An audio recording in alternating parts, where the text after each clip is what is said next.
नमस्कार साथियों, जैसा आप सभी जानते हैं कि नवंबर 2020 से हमारे देश के अन्नदाता किसान सड़कों पर पूरी तरह से आंदोलित हैं। मांगे मात्र ये हैं कि केंद्र की मोदी सरकार अपने 3 कृषि कानूनों को वापस ले।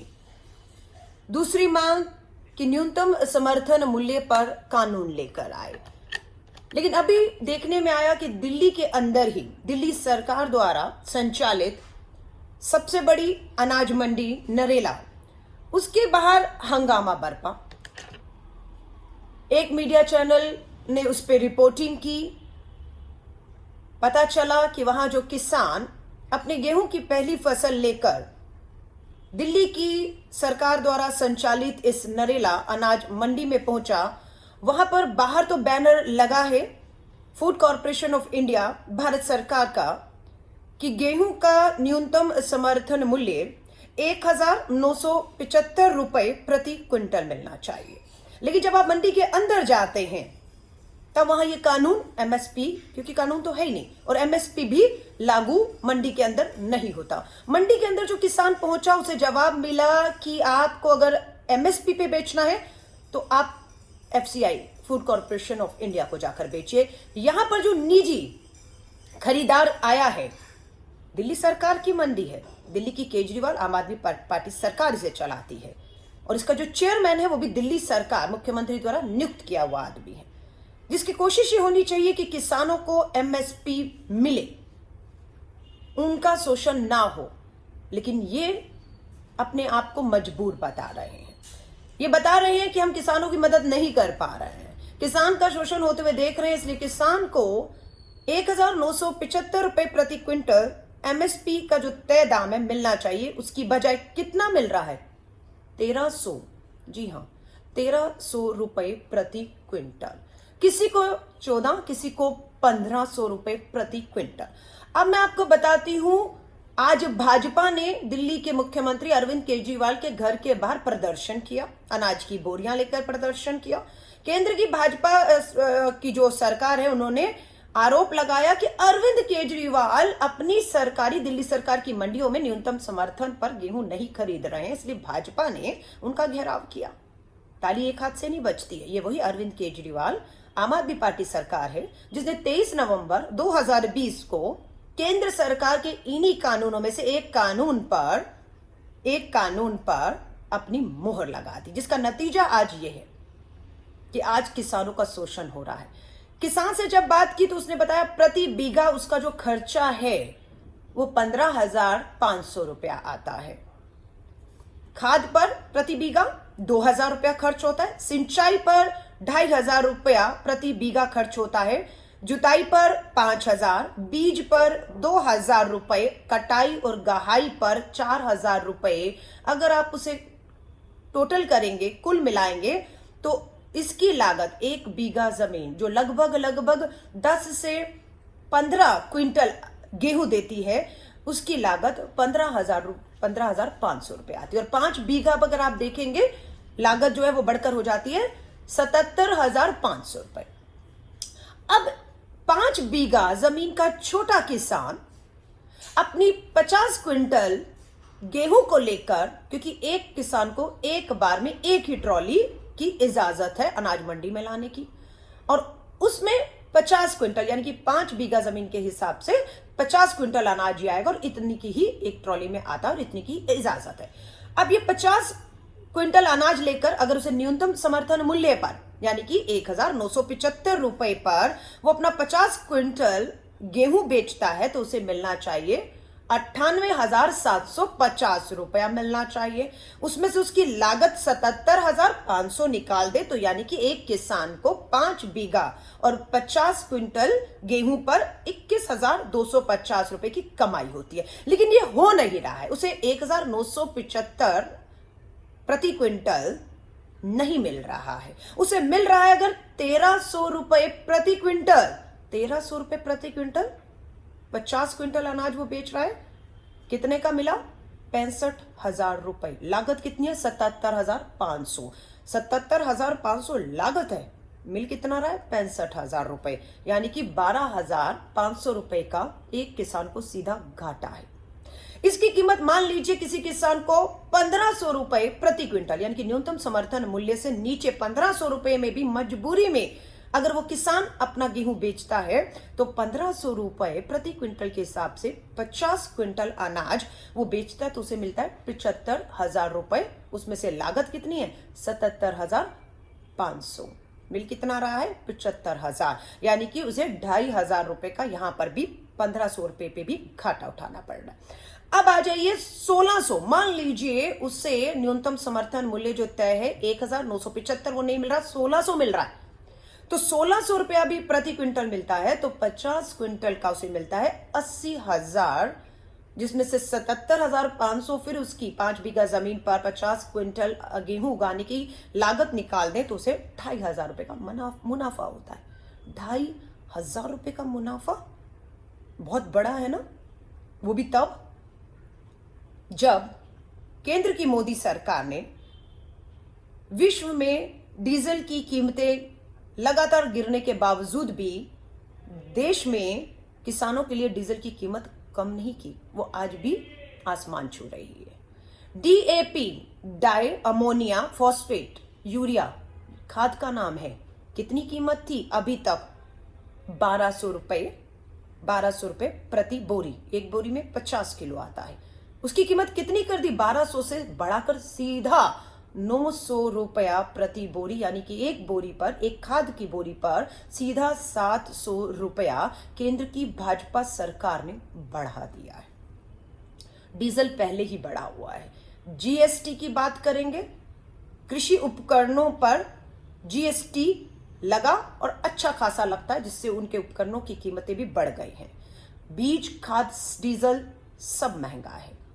कहीं कोई राहत किसान को मिलते हुए दिख नहीं रही है। कहा जाता है कि किसान सम्मान निधि, प्रधानमंत्री नरेंद्र मोदी जी किसानों को किसान सम्मान निधि देते हैं। सालाना कितना मिलता है एक किसान को इस किसान सम्मान निधि में? साल का 6,000 रुपया। साल का 6,000 रुपया हर महीने का कितना हुआ? अंदाजा लगाइए। वायदा क्या था? किसान की आय दुगनी करेंगे, यानी कि एक किसान अगर 100 रुपया लागत है उसकी खर्च करता है तो उसका आधा कितना हुआ? 50 रुपया। तो उसको कितना मिलेगा? 100 रुपया लागत, उसका आधा 50 रुपया कमाई, तो 150 रुपया, यानी कि 100 रुपया अगर किसान ने लगाया तो 150 रुपया मिलेगा, जिसमें से 100 उसकी लागत और 50 उसकी कमाई है। लेकिन यहां हो क्या रहा है? यहां दुगनी की तो बात छोड़िए, जो उसकी लागत है उसके बराबर भी उसे दाम नहीं मिल रहा और उसका शोषण हो रहा है। और भाजपा, दिल्ली के अंदर भाजपा जिसकी केंद्र में सरकार है और दिल्ली जिसमें केजरीवाल की सरकार है, दोनों ने मिलकर इस कानून पर अपनी मोहर लगाई है, पार्लियामेंट में भी और दिल्ली विधानसभा में भी। और आज दिल्ली की ही अनाज मंडी में अभी तो किसानों की पहली फसल गेहूं की कटी है। उनका कहना है कि जब सबकी कट जाएगी फसल और जब वो यहां अनाज मंडियों में आएगा तब तो दाम और गिर जाएंगे। अभी तो कुछ किसान पहुंचे हैं, उन्हें भी अगर ये कीमत नहीं मिल पा रही है तो सभी किसान जब आएंगे कीमतें और टूट जाएंगी, और ये कीमतें ही नहीं टूटेंगी, किसान की कमर टूट जाएगी। जो कहते हैं किसान आंदोलित क्यों है, मैं उन्हें समझाना चाहती हूँ। किसान इसलिए न्यूनतम समर्थन मूल्य के कानून की मांग कर रहा है। और मैं देश के लोगों को कहूंगी, हमें प्रवक्ता बनना है, हमें बोलना होगा अपने अन्नदाता की ओर से। इन तानाशाह सरकारों के खिलाफ, इन पूंजीपति मित्रों को लाभ पहुंचाने वाली सरकारों और दिल्ली की धोखा देने वाली सरकार के खिलाफ आपको इन किसानों का प्रवक्ता बनकर बोलना होगा। अगर उन्हें न्यूनतम समर्थन मूल्य नहीं मिलेगा तो हमारी मांग है किसानों के साथ मिलकर कि MSP पे कानून लाया जाए, ताकि जो सरकार कीमत तय कर रही है वो सरकारी मंडियों से तो मिले ही मिले, लेकिन जो निजी प्लेयर, निजी जो खरीदार है, जो मंडियों में घुस के सरकार के संरक्षण में शोषण कर रहा है हमारे अन्नदाताओं का, वो पूरी तरह बंद हो सके।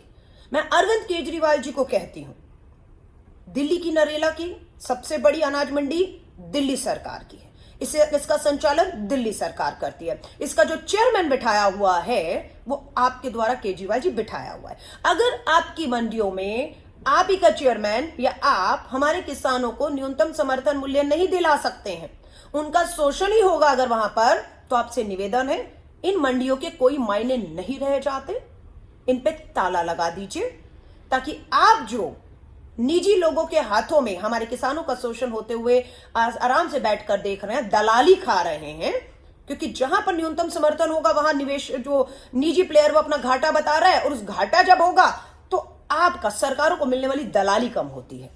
और जहां पर ये लोग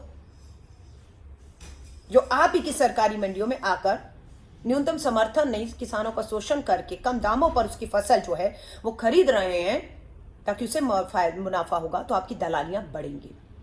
बंद कर दीजिए, ताला लगा दीजिए इन मंडियों पर। अगर आप हमारे किसानों का संरक्षण करके उन्हें उचित दाम दिलाकर उनके साथ न्याय नहीं कर सकते हैं, तो मैं आप सभी से कहूंगी, ये भारत की राजधानी दिल्ली की सबसे बड़ी अनाज मंडी नरेला मंडी का आज और कल का ताजा उदाहरण है। किसान अपने गेहूं को लेकर मंडी पे बैठा है, उसका शोषण हो रहा है, उसे मजबूर किया जा रहा है। एफसीआई न्यूनतम समर्थन मूल्य का बैनर लगा है, पर उनको अभी गेहूं की जरूरत नहीं है, इसलिए वो नहीं खरीद रहे। अंदर वाला जो निजी है वो पूरी तरह शोषण करके मन मुताबिक अपने दामों पर खरीदना चाहता है और बिल्कुल मजबूर कर रहा है। या तो आप अपनी इस ट्रॉली में जो भर कर लाए हैं अनाज, घंटों से दिनों से बाहर अनाज की मंडी के बाहर बैठे हैं, सरकारी मंडी के बाहर बैठे हैं, इसे लेकर घर लौट जाइए, या मजबूर होकर, क्योंकि आपके पास छोटे किसान के पास 5 बीघा जमीन वाले किसान के पास भंडारण नहीं है, वो बहुत लंबा अपने गेहूं को लेकर खुले में बैठकर इंतजार नहीं कर सकता। उसकी इसी मजबूरी का फायदा उठाते हुए कम दामों पर, लागत से भी बेहद कम दामों पर उसे अपने गेहूं को, अपनी अनाज, अपनी फसल को बेचने पर मजबूर किया जा रहा है। और आप सोचते हैं कांग्रेस के नेता श्री राहुल गांधी जी खामोशी से इस तमाशे को देखते रहें, तो मैं आपको बताना चाहती हूं, कांग्रेस नेता राहुल गांधी और हम ऐसा होने नहीं देंगे। हम बिल्कुल कांग्रेस की आवाज बनकर बोलेंगे, बोल रहे थे और बोलते रहेंगे और इन्हें मजबूर करते रहेंगे। मैं दोबारा से कहूंगी, दिल्ली के अंदर किसानों को कहूंगी, अरविंद केजरीवाल हरियाणा के रोहतक में अभी किसानों की रैली करके आए हैं। इनसे बड़ा धोखा शायद ही कोई किसी को देगा। जो मुखौटा इन्होंने ओढ़ा हुआ है वो मुखौटा समय आने पर उतरेगा। ये मुखौटा 23 नवंबर 2020 को जब अरविंद केजरीवाल ने दिल्ली विधानसभा में इन्हीं कृषि कानूनों पर मोहर लगाकर इसे लागू किया, पहले तो वो तब बेनकाब हुए।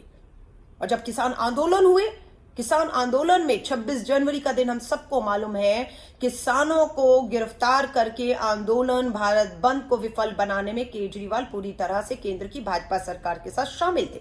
500 बसेस दी, नहीं मालूम किसान कहां गए, लेकिन 500 बसेस आपके थी, ड्राइवर आपके थे। बसें कहां गई, ड्राइवर कहां लेकर गए, किसानों को कहां रखा गया, केजरीवाल कहते हैं उन्हें मालूम ही नहीं था। उन्होंने कब इस कृषि कानून पर मोहर लगा दी, उन्हें मालूम ही नहीं था। उन्हें मालूम ही नहीं कि उन्हीं की दिल्ली की नरेला की मंडी में, सबसे बड़ी अनाज मंडी में, उन्हीं के चेयरमैन, उन्हीं के नियुक्त किए आदमी की नाक के नीचे किसानों का शोषण हो रहा है, उन्हें एमएसपी नहीं मिल रहा।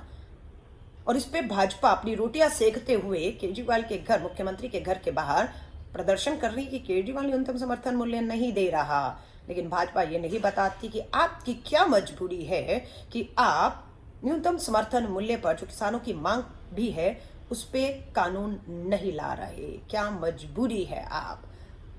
कब तक हम दो हमारे दो की ये लूट इस देश में जारी रहेगी? कब तक इस देश का युवा हो, किसान हो, मजदूर हो, इसी तरह आपकी नीतियों का शिकार होता रहेगा?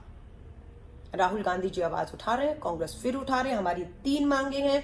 एमएसपी पे कानून लाया जाए, जो किसानों की भी मांग है। 3 कृषि कानूनों को वापस लिया जाए और यह आंदोलन जो जारी है उसके पूरी तरीके से शांतिपूर्ण आंदोलन को कांग्रेस के नेताओं का पूरी तरह से समर्थन प्राप्त रहेगा। और हम इसी तरह किसानों की आवाज को बुलंद करते रहेंगे, उनके साथ हो रहे अन्याय अत्याचार को, चाहे दिल्ली की केजरीवाल सरकार हो या केंद्र में बैठी मोदी सरकार हो, हम आपके इन मंसूबों को कामयाब नहीं होने देंगे। हम किसान अन्नदाता के साथ अन्याय नहीं होने देंगे।